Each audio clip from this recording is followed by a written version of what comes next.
Hello everyone, welcome to Disha Army Exam Channel. We will discuss the Agniveer examination pattern and selection process. You all know Agniveer is 4 years compulsory military service. Unmarried male and female candidates invite 10 plus 2 Indian Army recruitment. 17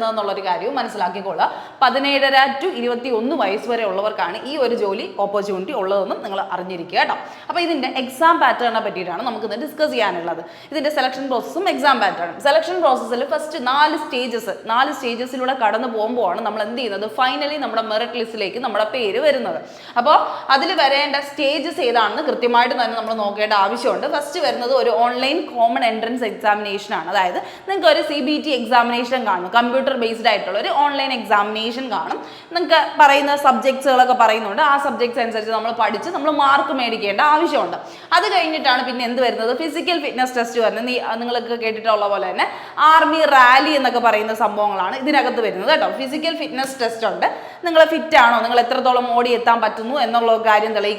physical fitness test. That's physical measurement test. Height standards weight standards measurement test chest height weight medical examination. Finally medical examination railway army hospitals medical checkup physically and mentally okay checkup final merit list stages final merit list exam pattern details Agniveer army force navy force air force technical category category non technical general duty army Agniveer general duty exam pattern exam pattern general duty minimum education qualification എന്ന് പറയുന്നത് 10ാം class ആയിരിക്കും. അതിൽ ചോദിക്കുന്ന questions ഏതൊക്കെയാണെന്ന് ചോദിച്ചു കഴിഞ്ഞാൽ നമ്മുടെ GK കാണും. GK എത്രയാണ്? 15 ക്വസ്റ്റ്യൻ. ജനറൽ സയൻസ് കാണും. കാരണം നിങ്ങൾ 10 വരെ പഠിച്ച സാധനങ്ങൾ GK കാണും. ജനറൽ സയൻസ് ഒരു 15 മാർക്കിന് കാണും. മാത്സ് കാണും ഒരു 15 മാർക്കിന്. ലോജിക്കൽ റീസണിംഗ് ആയിട്ടുള്ള നമ്മുടെ ലോജിക്കൽ തിങ്കിങ്ങിന് വേണ്ടിയിട്ടുള്ള ഒരു 5 ക്വസ്റ്റ്യൻസ്. അങ്ങനെ ആകെ മൊത്തം 50 ക്വസ്റ്റ്യൻസ് ആണ് നിങ്ങളുടെ അടുത്ത് ചോദിക്കുന്നത്. ആകെ മൊത്തം 50 ക്വസ്റ്റ്യൻസ് ആണ് ജനറൽ ഡ്യൂട്ടി കാറ്റഗറിയിൽ ചോദിക്കുന്നത് കേട്ടോ. ജനറൽ ഡ്യൂട്ടി ആണ് നിങ്ങൾ ഓപ്റ്റ് ചെയ്യുന്നത്. അല്ലെങ്കിൽ അതിന്റെ നോട്ടിഫിക്കേഷൻ വിളിക്കുമ്പോൾ അപ്ലൈ ചെയ്യാനാണ് നിങ്ങൾ ഉദ്ദേശിക്കുന്നതെങ്കിൽ അതിന് വരുന്നത് 50 ക്വസ്റ്റ്യൻസ് എത്ര മാർക്കിന്? 100 മാർക്കിനാണ് വരുന്നത്. 100 മാർക്കിന് 2 മാർക്കാണ് ഒരു ക്വസ്റ്റ്യൻ. 2 മാർക്കാണ് ഒരു ക്വസ്റ്റ്യൻ എന്ന് ആലോചിക്കുക. അത് ഇവിടെ കണ്ടല്ലോ. മാർക്കിംഗ് സ്കീം എന്ന് പറഞ്ഞാൽ +2 മാർക്സ് ആണ്. 2 മാർക്കാണ് ശരിയായ ഉത്തരത്തിന്. അതുപോലെ -0.5 മാർക്കാണ് എന്ത് ചെയ്യുന്നത്? നെഗറ്റീവിന്. അതായത് 2 ക്വസ്റ്റ്യൻ തെറ്റിയാൽ 1 മാർക്ക് പോവും എന്നുള്ള രീതിയിലാണ് എന്ത് ചെയ്യുന്നത്? അതിന്റെ മാർക്കിംഗ് സ്കീം വരുന്നത്. ഒരു ക്വസ്റ്റ്യന് 2 മാർക്ക്, 2 ക്വസ്റ്റ്യൻ തെറ്റിയാൽ 1 മാർക്കും പോകുന്ന രീതിയിലാണ് നിങ്ങളുടെ മാർക്കിംഗ് സ്കീം വരുന്നത്. ഇനി അതുപോലെ തന്നെ പാസിംഗ് മാർക്ക് എന്ന് പറയുന്നത് 35 ആണ്. അതായത് ഇവിടെ ഇപ്പൊ കണ്ടോ 100 മാർക്കാണ് അവർ എന്ത് ചെയ്തിരിക്കുന്നത്? ടോട്ടൽ കൊടുത്തിരിക്കുന്നത്. അതിൽ 35+ മാർക്ക് ഉള്ളവർക്ക് എന്ത് ചെയ്യാം?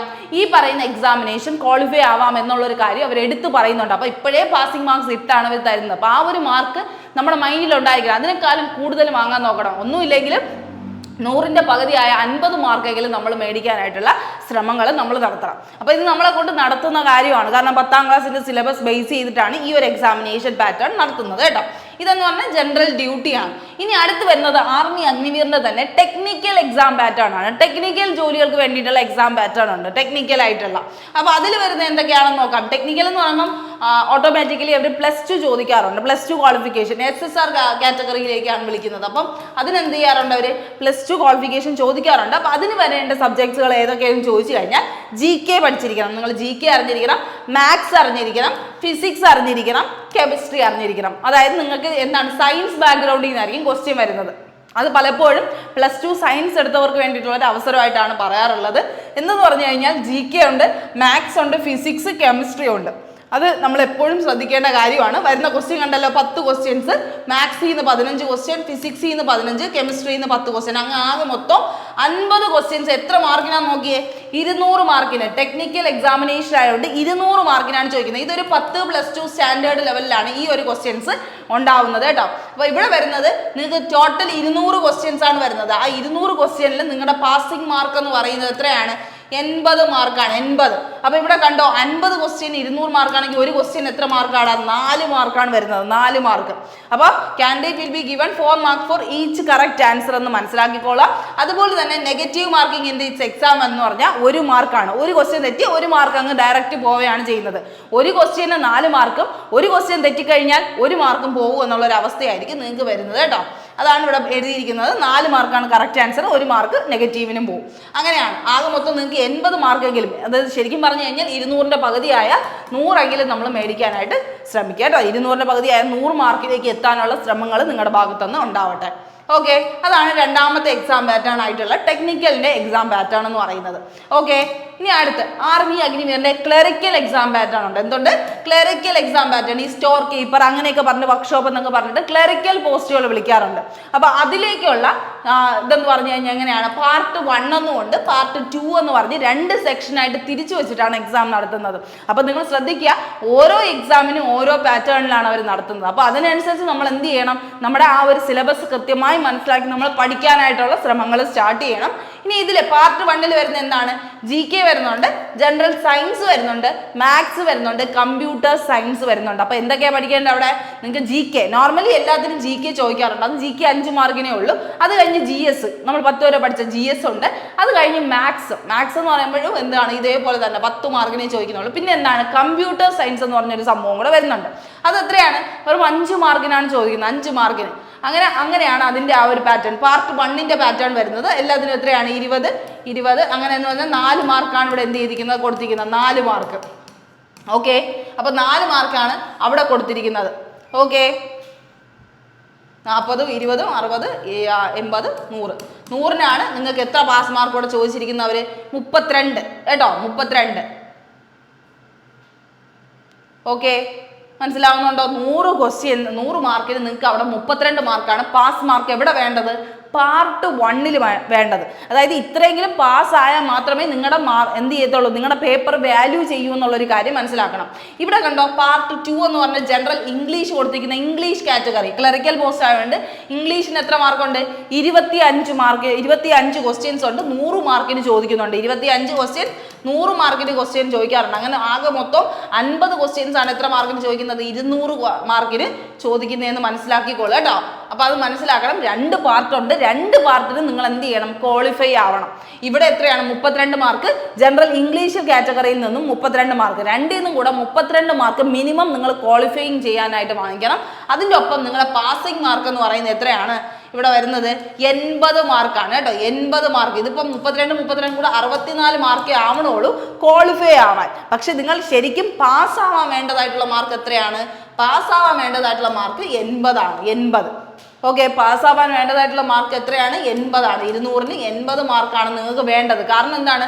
ഇവിടെ 32 പ്ലസ് കിട്ടിയിട്ടേ കാര്യമുള്ളൂ. ഇവിടെ 32 പ്ലസ് കിട്ടിയിട്ടേ കാര്യമുള്ളൂ. അല്ലാതെ ഇവിടെ ഒരു 23-ഉം ഇവിടെ എനിക്ക് 80 മാർക്കും ഉണ്ടെന്ന് പറഞ്ഞാൽ കാര്യമുണ്ടോ? അങ്ങനെയില്ല. രണ്ടിടത്തും 32 പ്ലസ് എബോവ് മാർക്ക് നിങ്ങൾ മേടിക്കാനായിട്ട് ശ്രമിക്കണം കേട്ടോ. അപ്പോൾ അവിടെ പാസ് മാർക്ക് 80 ആണ്.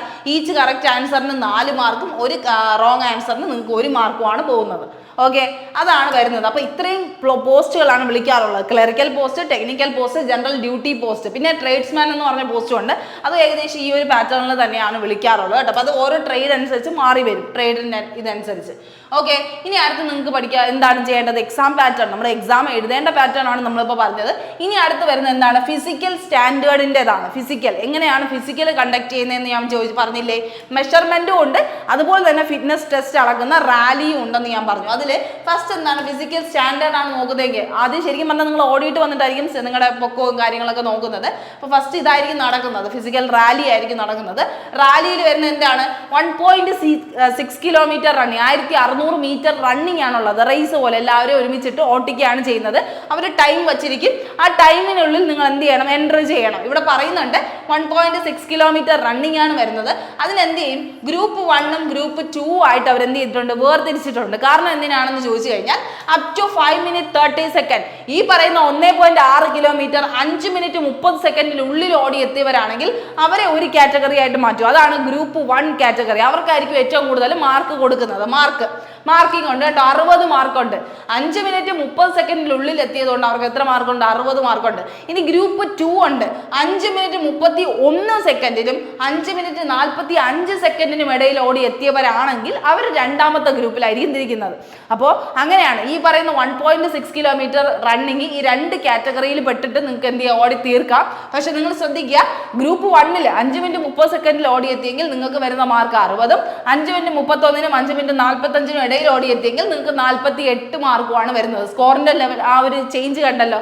അപ്പോൾ ആ മാർക്കിന്റെ അടിസ്ഥാനത്തിലായിരിക്കും നിങ്ങൾ ഫൈനൽ ലിസ്റ്റിൽ ഉൾപ്പെടുത്തണോ വേണ്ടതെന്നൊക്കെ അവർ തീരുമാനിക്കുന്നത്. അത് കഴിഞ്ഞിട്ട് വരുന്ന എന്താണ്? ബീം പുള്ളപ്പാണ്. പിന്നെ വരുന്നത് പുള്ളപ്പാണ്. റണ്ണിങ് ഉണ്ട്, പുള്ളപ്പ് ഉണ്ട്, അതുപോലെ 9 feet ഡിച്ച് എന്ന് പറയുന്നത് ശരിക്കും ലോങ് ജമ്പ് പോലത്തെ ഒരു സംഭവമാണ്. ലോങ് ജമ്പ് ആണ് വരുന്നത്. 9 feet ഡിച്ച് ആണ് വരുന്നത്. അത് കഴിഞ്ഞ് സിക്സാഗ് ബാലൻസ്, ഒരു ബാലൻസ് ഉണ്ട്. അതിൽ കയറി നിങ്ങൾ ബാലൻസ് ആയി നിൽക്കണം. നമുക്ക് ഇങ്ങനെ ഒരു ഇതുണ്ട്, സ്ലേറ്റ് പോലെ ഒരു സംഭവം ഉണ്ട്. അതിൽ കയറി ബാലൻസ് ചെയ്യുന്ന ഒരു സാധനമാണ് സിക്സാഗ് ബാലൻസ് എന്ന് പറഞ്ഞാൽ. ഇത് രണ്ടും നിങ്ങൾ എന്ത് ചെയ്യണം? ലോങ് ജമ്പും ക്വാളിഫൈ ആവണം, അതുപോലെ സിക്സാഗ് ബാലൻസ് നിങ്ങൾ ക്വാളിഫൈ ആവണം. തറയിൽ വീഴാതെ അല്ലെങ്കിൽ ആ ഒരു മാർക്കിനപ്പുറം എത്താതെ ആ ഒരു രീതിയിൽ നിങ്ങൾ ക്വാളിഫൈ ആയി കയറണം. ഓക്കെ. ഇനി അടുത്ത പുള്ളപ്പിൽ വരുന്നത്, ഇവിടെ 10 പുള്ളപ്പാണ് വരുന്നത്. മാർക്ക് 40 കിട്ടും. 9 പുള്ളപ്പിനാണെങ്കിൽ 33 മാർക്ക്, 8 പുള്ളപ്പിനാണെങ്കിൽ 27 മാർക്ക്, 7 പുള്ളപ്പിനാണെങ്കിൽ 21 മാർക്ക്, 6 പുള്ളപ്പിനാണെങ്കിൽ 16 മാർക്ക്. ആ ഒരു രീതിയിൽ പുള്ളപ്പ് എത്രത്തോളം കുറയുമോ അതിനനുസരിച്ച് മാർക്കും കുറയും എന്നുള്ളൊരു കാര്യം മനസ്സിലാക്കിക്കോളൂ. എന്തായാലും ഈ ഒരു കാറ്റഗറൈസേഷനാണ് അവിടെ എന്ത് ചെയ്യുന്നത്? വരുന്നത് കേട്ടോ. ഈ ഒരു കാറ്റഗറൈസേഷനാണ് running, beam pull up, 9 feet ditch, zigzag balance. ഇതാണ് നിങ്ങളുടെ ഫിസിക്കൽ എന്ന് പറയുന്നത്, ഫിസിക്കൽ ടെസ്റ്റ് എന്ന് പറയുന്നത്. ഇനി ഇതിൽ എന്തുണ്ട്? ടെക്നിക്കലും GD പൊസിഷനിലും ജനറൽ ഡ്യൂട്ടിക്കാർക്കും അഗ്നിവീർ ടെക്നിക്കലും എഴുതുന്നവർക്ക് 170 ആണ് മിനിമം ഹൈറ്റ് സ്റ്റാൻഡേർഡ് പറയുന്നത്. അത് കഴിഞ്ഞ് 77 സെന്റിമീറ്റർ ആണ് ചെസ്റ്റിന്റെ എക്സ്പാൻഷൻ വരേണ്ടത്. 77 നിന്ന് 5ലേക്കാണ് നിങ്ങളുടെ ചെസ്റ്റ് എക്സ്പാൻഷൻ വരേണ്ടത്. ട്രേഡ്സ്മാൻ 10 അല്ലെങ്കിൽ 8th പാസിലാണ് ട്രേഡ്സ്മാൻ പോസ്റ്റുകൾ വിളിക്കാറുള്ളത്. അതിനും എന്താണ്? 170 ആണ്. അതേസമയം അഗ്നിവീർ, ക്ലറിക്കൽ, സ്റ്റോർ കീപ്പർ ആ ഒരു പോസ്റ്റിലേക്കാണ് വിളിക്കുന്നതെങ്കിൽ നിങ്ങൾക്ക് 162 ആണ് പൊക്കം പറയുന്നത്, ഹൈറ്റ് സ്റ്റാൻഡേർഡ് പറയുന്നത് കേട്ടോ. അപ്പോൾ ആ ഒരു പോയിന്റ് അവിടെ ശ്രദ്ധിക്കുക. ഹൈറ്റും ചെസ്റ്റും ആണ് അവർ മെയിൻ ആയിട്ട് എന്ത് ചെയ്യുന്നത്? മെഷർ ചെയ്ത് എടുക്കുന്നത് എന്നുള്ള കാര്യം മനസ്സിലാക്കുക. അപ്പോൾ അത്രയാണ് ഫിസിക്കൽ എക്സാമിനേഷനിൽ വരുന്നത്. അതിൽ മാർക്കും നിങ്ങളുടെ പാസ്സാവുന്ന കാര്യങ്ങളും എല്ലാം അത് കൃത്യമായിട്ട് തന്നെയാണ് പറയുന്നത്. ആ ഒരു രീതിയിൽ നിങ്ങൾ പാസ് ആവേണ്ട ആവശ്യമുണ്ട് കേട്ടോ. അത് കഴിഞ്ഞിട്ട് നെക്സ്റ്റ് സ്റ്റേജ് ആയിട്ടാണ് എന്ത് വരുന്നത്? മെഡിക്കൽ എക്സാമിനേഷൻ വരുന്നത്. ഫൈനൽ എക്സാമിനേഷൻ ആയിട്ട് ഒരു phase 3 ആയിട്ടാണ് മെഡിക്കൽ ടെസ്റ്റ് വരുന്നത്. Candidates report to the designated military hospital. എവിടെയാണോ നിങ്ങൾക്ക് ആ ഒരു റിവ്യൂ ചെയ്യാനായിട്ട് അവർ വിളിക്കുന്നത് അവിടെ ചെന്ന് എന്ത് ചെയ്യണം? മിലിറ്ററി ഹോസ്പിറ്റലിൽ ചെന്ന് ഇതിന്റെ കാര്യങ്ങൾ മെഡിക്കൽ എക്സാമിനേഷൻ കണ്ടക്ട് ചെയ്യേണ്ടി വരും. 5 ദിവസത്തിനുള്ളിൽ തന്നെ നിങ്ങൾക്ക് ആ കാര്യങ്ങളൊക്കെ ചെയ്യാനുള്ള കാര്യങ്ങളൊക്കെ അവർ നിങ്ങൾക്ക് വേണ്ടി മെയിലൊക്കെ അയച്ചു തരുന്നതാണ്. അതിൽ എന്തൊക്കെ ചെക്ക് ചെയ്യുമെന്ന് ചോദിച്ചാൽ ഫുൾ ബോഡി ചെക്കപ്പ് ഉണ്ട്, അത് ഫസ്റ്റ് തിങ്. പിന്നെ അല്ലാണ്ട് ഇന്റേണൽ ആയിട്ടുള്ള കുറേ ടെസ്റ്റുകളുണ്ട്. ബ്ലഡ് ടെസ്റ്റുകൾ, യൂറിൻ ടെസ്റ്റുകൾ, അതുപോലെ തന്നെ നമ്മുടെ എക്സ്റേ, അങ്ങനത്തെ കുറേ സംഭവങ്ങളൊക്കെ ഉണ്ട് കേട്ടോ. എക്സ്റേ ടെസ്റ്റ് ഉണ്ട്, ECG ടെസ്റ്റ് ഉണ്ട്, അതുപോലെ നമ്മുടെ സെറം കൊളസ്ട്രോള്, ബ്ലഡ് ഷുഗർ, നമ്മുടെ ഫാസ്റ്റിംഗ് മുമ്പുള്ള BP, ബ്ലഡ് ഷുഗറിന്റെ കാര്യങ്ങൾ, ഇതെല്ലാം ടെസ്റ്റ് ചെയ്യും. എല്ലാ രീതിയിലും നിങ്ങൾ മെഡിക്കലി ഓക്കെ ആണ്, നിങ്ങൾക്ക് ഒരു അസുഖവും ഇല്ല എന്ന് ഉറപ്പായാൽ മാത്രമേ നിങ്ങൾ എന്ത് ചെയ്യത്തുള്ളൂ? നിങ്ങളുടെ ഫൈനൽ മെറിറ്റ് ലിസ്റ്റിൽ നിങ്ങളുടെ പേരുണ്ടാവൂ എന്നുള്ളൊരു കാര്യം മനസ്സിലാക്കുക. ഓക്കെ. നമ്മുടെ സെറം ബിലിറുബിൻ ടെസ്റ്റ് ഉണ്ട്, SGPT ടെസ്റ്റ് ഉണ്ട്, യൂറിക് ആസിഡ്, ക്രിയാറ്റിൻ ടെസ്റ്റ്, യൂറിൻ്റെ പല ടൈപ്പ് ഓഫ് ടെസ്റ്റുകളെല്ലാം ഇതിന് എല്ലാം യൂറിൻ സാമ്പിൾസ് ഒക്കെ എടുത്ത് ബ്ലഡ് സാമ്പിൾസ് ഒക്കെ എടുത്തിട്ടാണ് അവർ എന്ത് ചെയ്യുന്നത്? ടെസ്റ്റ് ചെയ്യുന്നത് കേട്ടോ.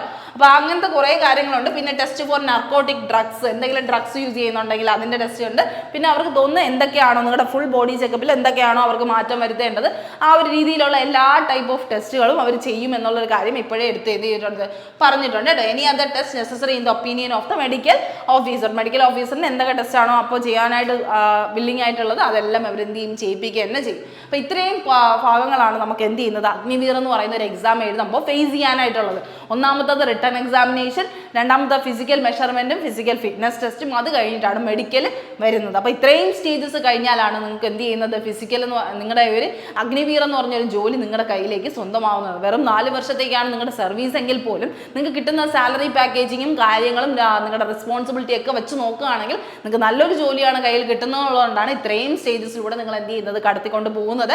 അപ്പോൾ ആ ഒരു രീതിയിൽ തന്നെ അതിനെ അത്രയും സീരിയസ് ആയിട്ട് തന്നെ കണ്ട് എന്ത് ചെയ്യുക? അതിൻ്റെ പ്രാക്ടീസും കാര്യങ്ങളും എല്ലാം എന്ത് ചെയ്യുക? കൃത്യമായ രീതിയിൽ തന്നെ മുന്നോട്ട് കൊണ്ടുപോകാൻ ശ്രമിക്കുക. ശ്രമിക്കുക. അപ്പോൾ ഫസ്റ്റ് സ്റ്റേജ് എന്താണ്? റിട്ടൺ എക്സാമിനേഷൻ ആണ്. അതിൻ്റെ പ്രിപ്പറേഷൻസ് എത്രയും പെട്ടെന്ന് തന്നെ സ്റ്റാർട്ട് ചെയ്ത് വരുന്ന നോട്ടിഫിക്കേഷൻ അനുസരിച്ച് എന്ത് ചെയ്യുക? അപ്ലൈ ചെയ്യാനായിട്ടുള്ള ശ്രമങ്ങൾ തുടരുക. അപ്പോൾ എല്ലാവർക്കും നല്ലൊരു ദിവസം ആശംസിക്കുന്നു. Thank you.